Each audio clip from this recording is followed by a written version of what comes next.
ashimwe cyane. Ijambo ry'Imana uko ryanditswe mu Bacamanza igice cya 11 kuva ku murongo wa mbere kugera ku wa 10, hatubwira umugabo witwaga Yefuta akaba yaravukaga i Gileyadi, ise akaba yitwaga Gileyadi, akaba ari umwana wa Maraya. Imana yamuri tugire neza cyane, ariko aza kwangwa na barumuna be, aza kwangwa na bene se, bamwirukana iwabo, bamwirukana mu byase, baramutoteza, arahunga, ahungira i Tobu. Imana yamuri tugire neza cyane, ariko amaze guhungira i Tobu, Imana iragenda ihamuhera imbaraga kuko yari umunyembaraga, yari intwari kandi ari umunyembaraga.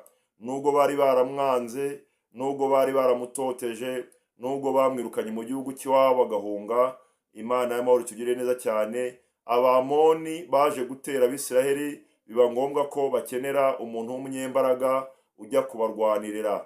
Imana y'amahoro tugire neza cyane, nubwo bakwanze, nubwo wanzwe, ariko urakenewe. Nubwo wanzwe, aho wanzwe niho ugiye kugirira agaciro. Imana y'amahoro tugire neza cyane. Hanyuma Abamoni bamaze gutera Abisiraheli, hanyuma Abisiraheli, abakuru b'Abisiraheli bajya kumushaka, bamutumaho ngo agaruke mu gihugu cy'iwabo, ngo hanyuma aze kubarwanirira atsinde Abamoni, kuko bari bazi ko ari umunyembaraga. Nubwo nawe wanzwe, ariko abakwanze barabizi ko uri umunyembaraga. Nubwo nawe wanzwe, abakwanze bazi kuri intwari. Imana y'amahoro tugire neza cyane.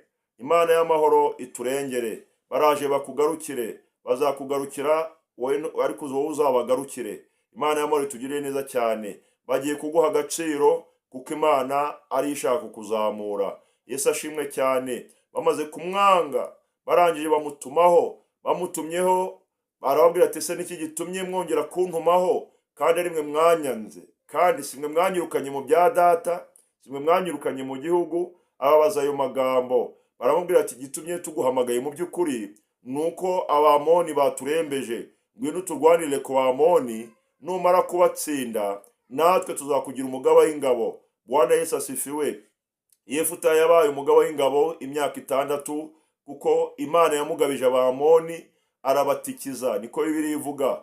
Amaze kubatikiza, Imana imugabiza abo bose, hanyuma arangije Abisiraheli baba amahoro. N'abandi bahise basohoza icyo bavuze, bamugira umugaba w'ingabo. Yefuta kandi yabaye umucamanza w'Abisiraheli imyaka 6. Bwana